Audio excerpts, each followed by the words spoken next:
Good evening from Washington, D.C., and thank you to those of you joining us from around the world for news from a Catholic perspective. I'm Lauren Ashburn.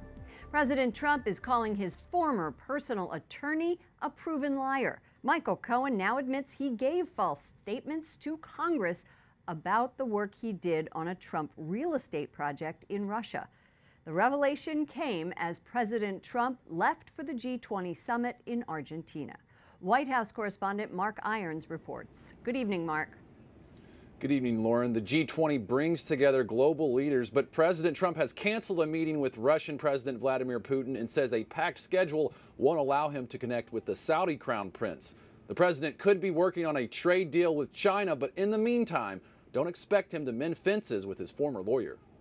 He's a weak person, and what he's trying to do is get a reduced sentence. So he's lying about a project that everybody knew about. The president's ex-lawyer, already awaiting sentencing for 8 federal crimes, now admits he lied to Congress about plans to construct a Trump Tower in Moscow.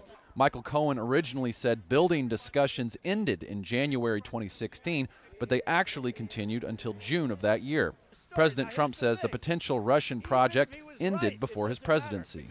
I was allowed to do whatever I wanted during the campaign. I was running my business, a lot of different things.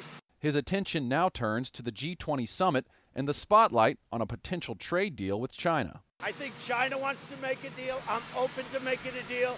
But frankly, I like the deal we have right now. The president claims billions of dollars are pouring into the U.S. because of the trade tariffs he's charged to China.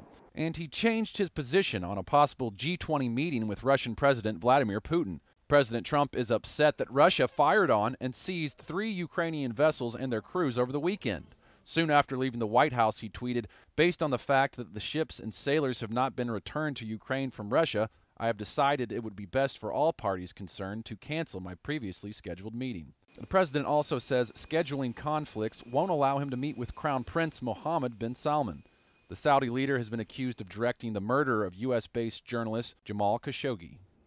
Earlier this year in Argentina, an interfaith forum held in relation to the G20 took place. In a message to participants, Pope Francis cautioned people of faith about indifference toward difficult situations that affect neglected and forgotten people.